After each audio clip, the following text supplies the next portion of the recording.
This is the Little Evil, designed by Zeke Manacho and produced by Vic Lynn at Work Tuff Gear.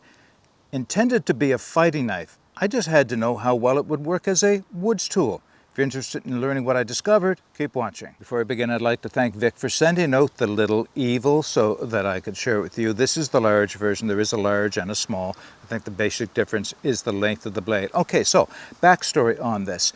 It has to be a couple of years ago now. I was chatting back and forth with Zeke, and he showed me for this design, and it hadn't yet been produced by Work Tuff Gear. I think he was trying to gauge my perceptions on it, and I could see right away it was intended to be a fighting knife.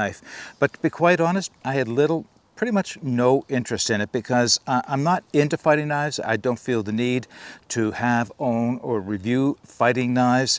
But now here we go, a few years later, this has become very popular, and I took another look at it, and I thought, you know, there are elements of its design that I think may, and the big key word here is may, be useful for a tool out in the woods. And you're thinking, well, how can that be? A fighting knife that's also a woods tool? Well, think of the American Bowie design. It is both a fighting knife, a survival knife, a game processing knife, a do-all camp knife. It certainly can do all of those tasks, but can this knife do it? Well, what we're going to do to start with, of course, is focus in on the knife a little bit. I want to go over its specifications as well as its design features. Then we'll start doing some testing, and I'll give you my thoughts on just how well that works. This knife, the Little Evil, works out here in the woods. Before we focus in on the knife itself, let's take a look at the sheath like I like to do in all my reviews. And simple Kydex sheath, very much like all the other Kydex sheaths that Vic does at Work Tuff Gear. Simple but perfect for the intended use. So it's pancake design, lots of eye rivets running down the sides, drain hole on the bottom, bracket on the back holding the belt loop, also Kydex. Belt loop, heavy duty nylon with Velcro and don't snap. Make it easy to get on and off, yet still remain secure on your belt. Now let's check the retention, of course. Start with the lots of snap there, right? Now I'm going to give this knife a good shake, and I didn't expect it to come out. Of course, I've done that plenty of times. That's because look how well molded it is. Like, there is lots of retention, lots of Kydex in contact with the scales of the knife as well. Now, one thing I want to say about it is that Vic has started doing this, and that is to add an extra eyelet right up here at the top where your thumb goes on the thumb ramp. Nice, comfortable thumb ramp right there. It does two things. It does add in security for the knife to keep it from falling out of the sheath, but it also means when you push on it, when pulled as you're drawing the knife out, the Kydex doesn't open up and pinch your thumb there. So does it come out easily? It comes out, takes a bit of force to push it off, and you can see it popped right out. So it comes out just easy enough without being too easy to get out. I guess that's the best way to say it. Now, we're going to go through the specifications for this knife, but of course, everything I tell you now will be in the video description for your reference. Overall length is 12.7 inches. That's tip to pommel. Blade length by itself is 7.3 inches. Blade thickness is 0.187 of an inch, or 4.47 millimeters. 4.5 pretty much, right? Blade height from spine to the lowest point is 1.65 inches. Steel is what Vic is using for his carbon steel now on pretty much all of his knives, and it actually is a great choice, especially when you consider the mission of a knife like this, and that is the Bohler K329, hardened to between 58 and 60 on the Rockwell scale. Weight, 15 ounces. It's not all that heavy. For a knife of this size, it's actually relatively lightweight. That's both a pro and a con. We'll discuss in a few minutes' time. If you add in the sheath, you bring everything up to 19 ounces. And finally, the handles in this case are G10, and they're the triple color black, green, and beige, as you can see here. All right, now we're going to go into the design of the knife, and we'll start with the blade. First off, let's just talk about the name, Little Evil. I wasn't quite sure what to make of this. Now that I know that where that name comes from, it makes a lot of sense. At the time, it didn't quite. This was named after an MMA fighter, Jens Little Evil Pulver. I think that's, well, his stage name, if you will, is Little Evil. And he is described as someone who punches way above his weight class. And that's what Zeke liked about him as a fighter. That's his favorite MMA fighter. And this is how or the ethics or the design intent of this knife, something that punches way above its weight class. Well, it does, but we'll talk about that in a few minutes' time. Now, we're going to start with the blade because being a fighting knife, it has some very unique features. We'll talk about whether they actually transfer over to woodwork in a few moments' time. You can obviously see the first thing, the most obvious thing, is this recurve, right? So what is that recurve all about and what advantage does it have? Well, to start with, there's a whole lot of edge. When you have a large belly like that, you have a whole lot of cutting surface, more than a flat edge knife will have, so that you actually get greater slicing capability with the knife. Now remember, this is a fighting knife, so that would be slicing through flesh, presumably. Now, the other thing is the recurve portion also aids in a fighting knife in that in a slashing motion, it'll capture, bunch up, if you will, flesh, and then actually help to cut through it. Now, of course, the question is will that work for woodworking? Well, again, I'll show you that in a few minutes' time. So that's the reason of the recurve. Now, here's the thing. Not only is this a recurve, it is a full convex grind. It actually starts from about, well, right about where the the fuller is here, and then it works its way down to a full convex. So there is no secondary edge on this. It's a convex. Now, there's two things about this knife that will scare off a lot of people. One is the recurve. How do you sharpen a recurve knife? And the other one, it's a convex. How do I sharpen that? Well, actually, it's actually quite easy. It's maybe a little unorthodox for most people until they try it for the first time, and that is sandpaper. It's just that easy. I use ultra-fine wet dry paper in the range of 1,000 to 3,000 grit.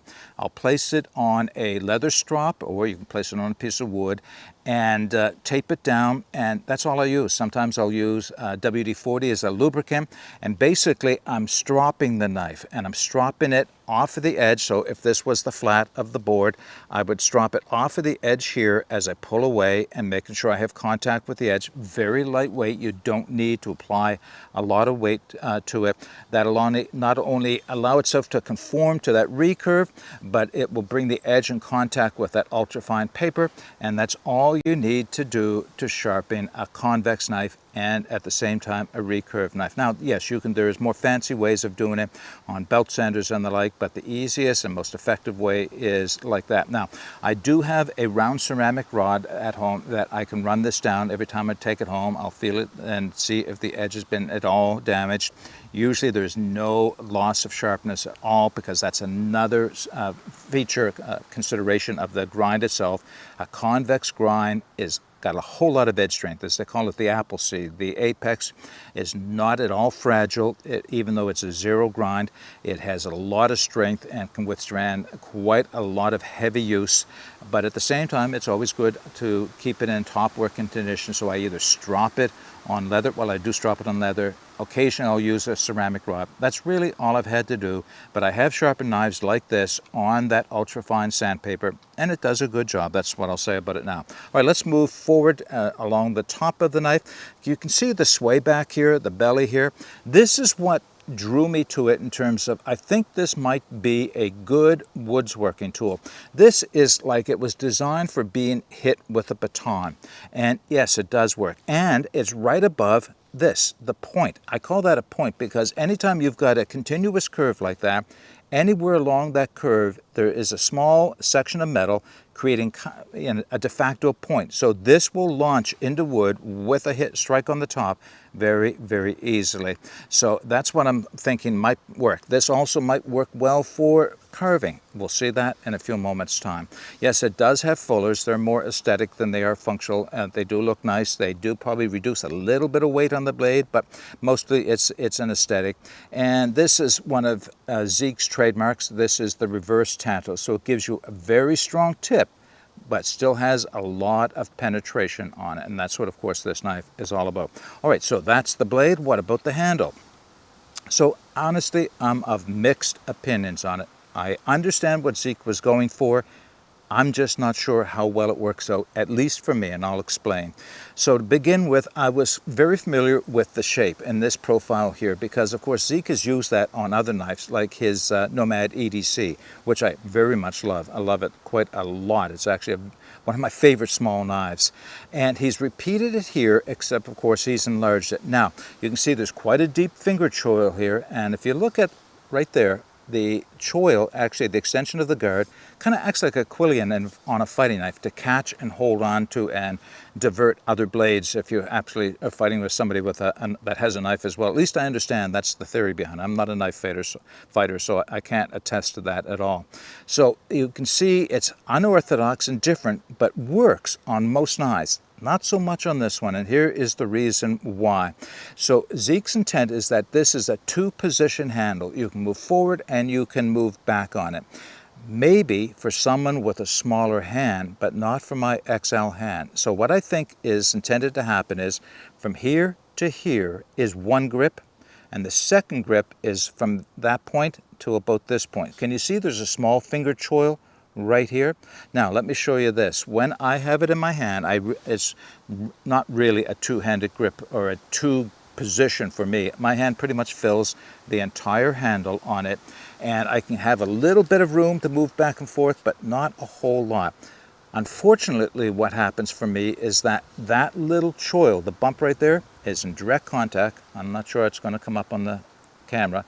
Direct contact with my baby finger, so that when I strike anything with this knife or I'm carving with it, that point is pushing into my baby finger.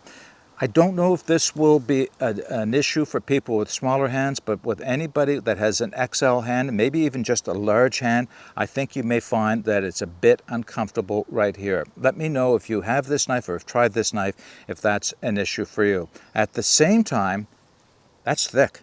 The set of scales on that, I was quite excited to see how thick they are because they should accommodate an XL hand even better. And they do. They're, that's hand filling to say the least.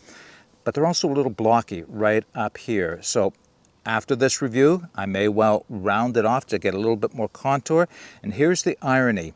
While this thicker grip is great for somebody with an XL hand, and this portion is not, this portion would be great for somebody with a small hand, but this portion, where it's not rounded off, the thickness might actually work against the smaller hand.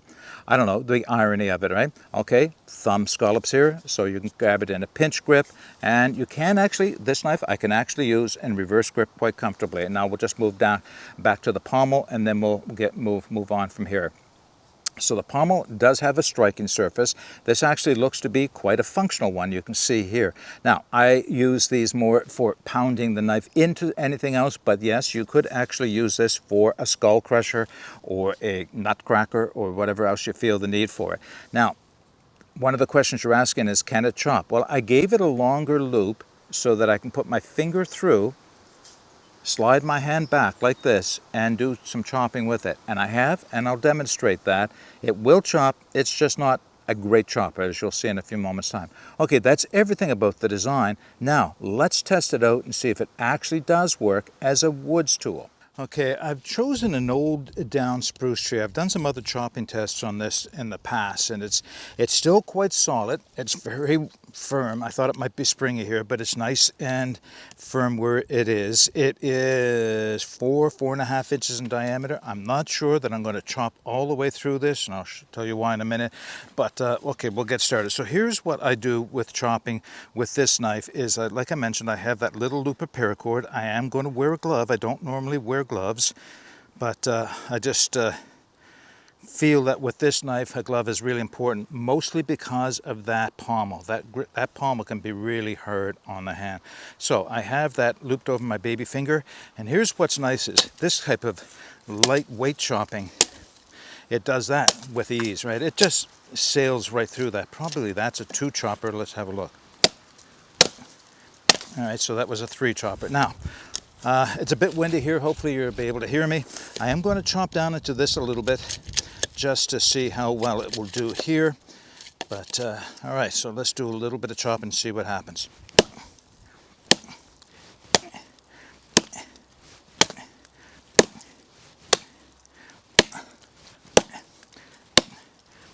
The outer surface was a little bit on the punkier side, but the inside is plenty hard, very resinous, hard wood right here.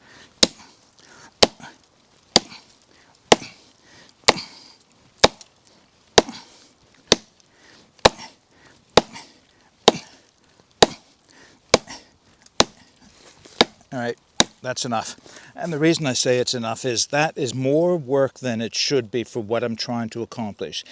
The knife is light. It looks like it's going to be weight heavy in the forward, but in fact the design of this knife is to make it very nimble in the hands, give you something that's very quick and maneuverable, and as a fighting knife that's of course what you want, but that means without the weight on the blade you're not going to chop very well. And in order to chop with this you have to get so far back on the knife that you have to hold on to it with a lanyard. I could not hold on to that if I did not have that little bit of lanyard there. Chopping is not a lot of fun with this. Can you do it? Yeah, I'd do it on, like I mentioned, little branches. Trying to chop through a big piece of wood? No. Our next demonstration will be around batoning, and this is what I thought this knife might excel at based on those design features that I pointed out. So the wood I chose is rock maple, very nice and solid, 12 to 13 inches in length, 2 to 2.5 inches in diameter. Should be in really good shape. Let's just see how well it does for batoning. All right. Want to make sure I stay in frame for this, of course. So I've got the point, well, I call it the point, the apex of the curve is right over the center, and that means that sway back should be right over the center as well, and one good hit should launch me well into the piece of wood. And it does. Yeah, that's exactly what I was thinking would happen. This is actually quite a good batoning knife. Despite its appearances, it does a good job at batoning. Okay, we've got some nice wood here. A little bit of a curve to it. All right, so what I'll do with these two halves is split them down into smaller pieces. We'll make a tent peg, we'll do some feather sticking, and we'll see what else we can come up with. All right, I chose one of the splits. This is, like I mentioned, about 13 inches length. Too long to be a tent peg by itself. So the first thing we'll do is a little bit of cross batoning. Always a good test for a knife as well. I'm going to take it down to, we'll say, about 10 inches, right about there. Find a place that's not going to bounce too much on me. Maybe here. Yeah, I'm still bouncing. That might do it right there. See, it's got a curve to it, and the curve is doing like springing on the wood. All right, that's better. All right, so I've got a length of about 10 inches here. Let's first put a notch in it. This is hard enough that I'm not going to try and roll the notch in. I'll actually just carve it in. So all I need is a little bit of a stop cut, maybe 3/4 of the depth. And from here I should be able to just carve out the L7 notch. Why is it called an L7?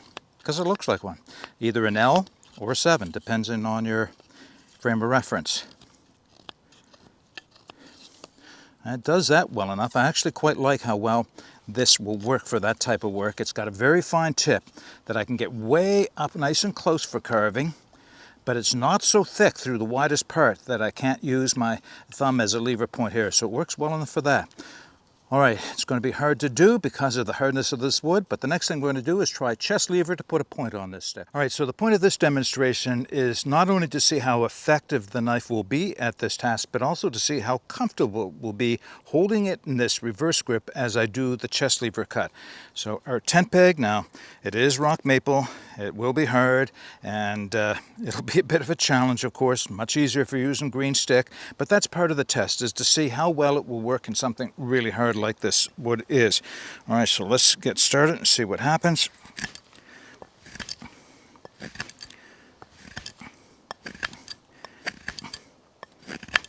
All right.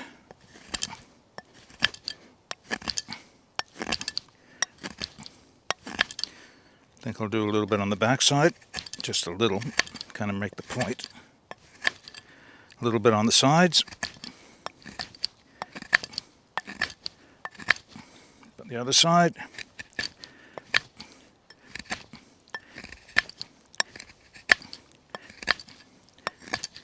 Couple more. All right, one more. There we go. Okay, that's enough of a point on this to make it a tent peg. It doesn't have to be right to a very sharp point.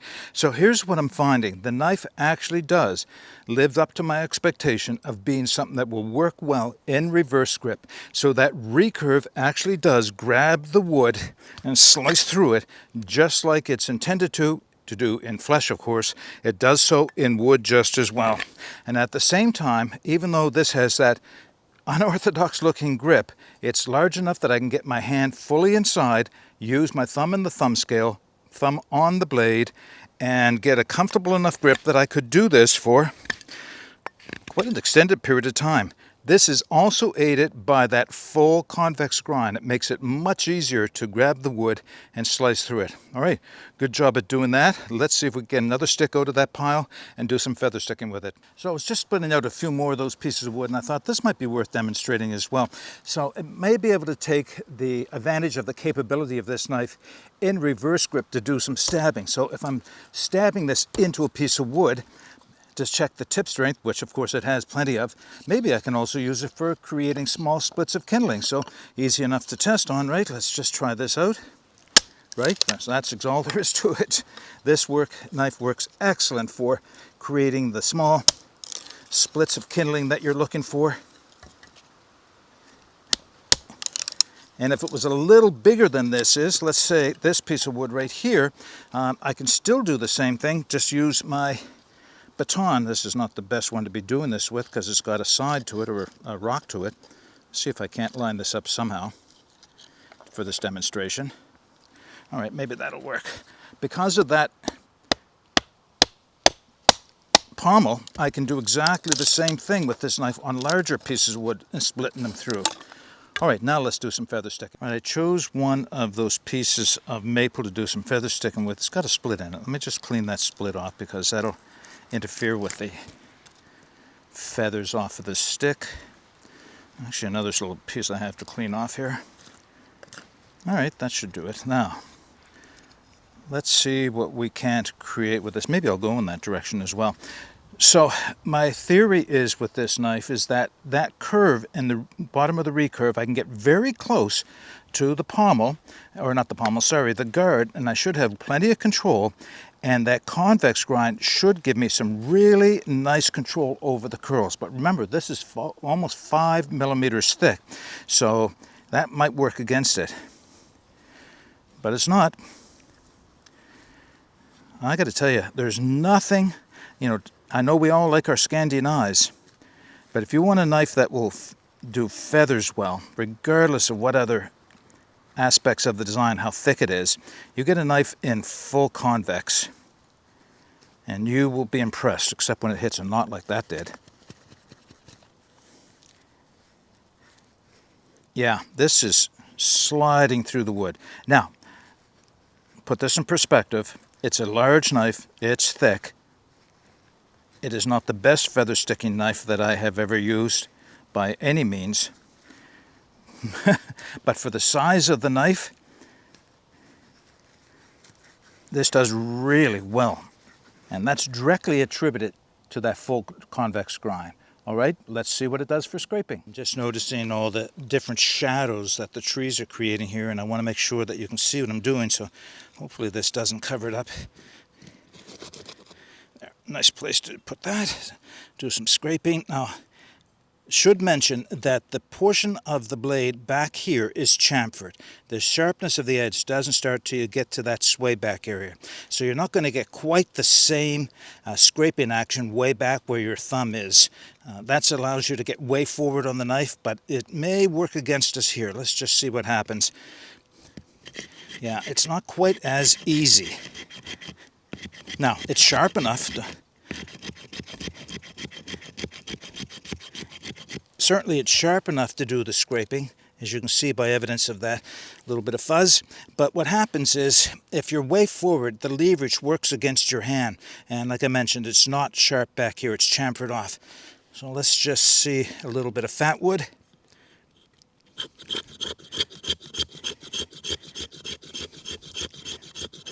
Somebody asked me recently, is there any reason why you can't use this blade or the sharp edge of your knife to do this? Yep, no reason at all. In fact, if I needed to do this task and the back of my spine was not sharp, I wouldn't hesitate to use the blade.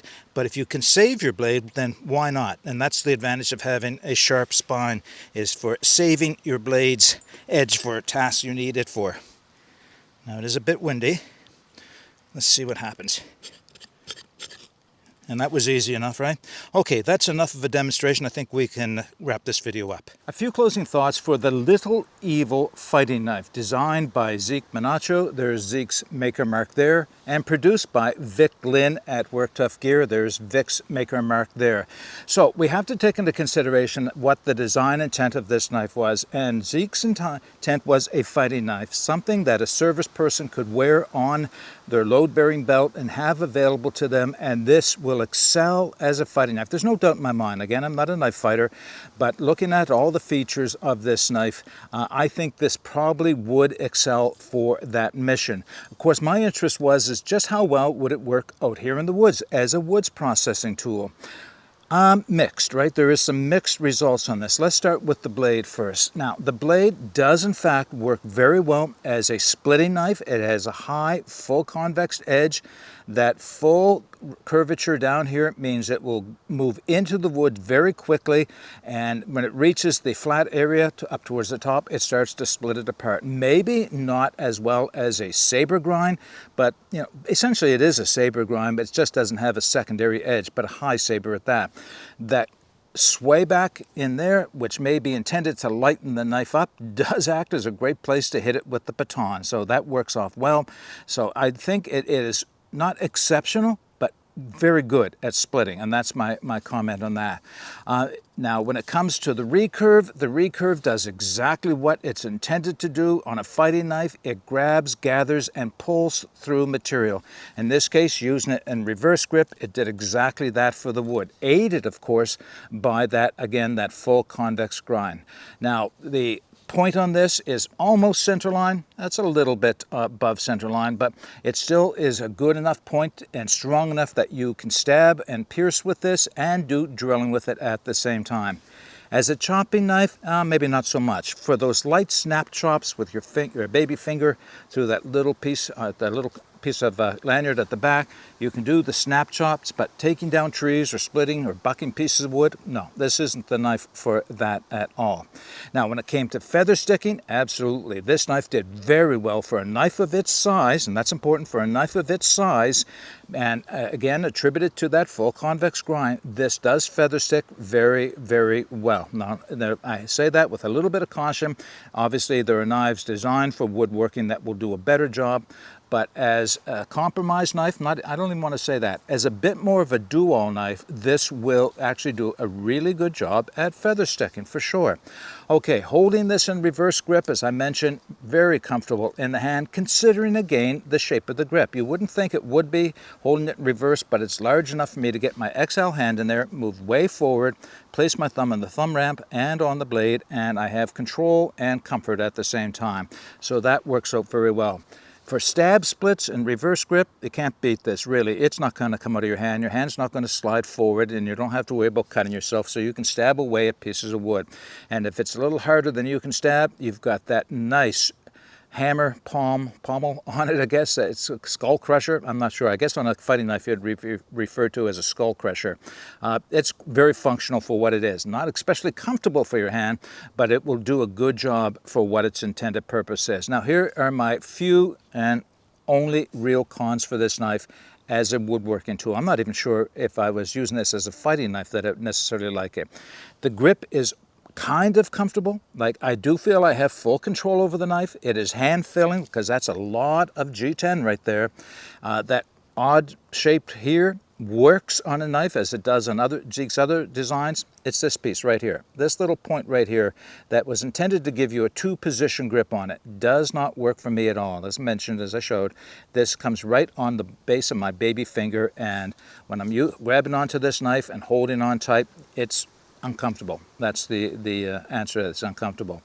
If I keep this knife, and I may, I mean, there's so much to like about it, I'll be grinding that off and making this one continuous curve in the back. And I'll also be rounding off the shoulders a little bit more. It's kind of flat-sided, which is great to keep you from losing any control, like you can torque on this knife, but it also means it's just a little uncomfortable for extended grabbing in your hands. All right, those are my thoughts on the Little Evil Fighter from Work Tough Gear. I'm interested in knowing your thoughts. Do you have this knife? Have you tried this knife out? What are your thoughts on it? And how do you think it'll work out as a woods tool, like I just tried to demonstrate it? Put all of your comments in the comments section below. I will, of course, be putting the specifications and links to where you can take another look at this knife in the video description. But until next time, get out and explore and take that path less traveled, because it will make all the difference. Bye for now.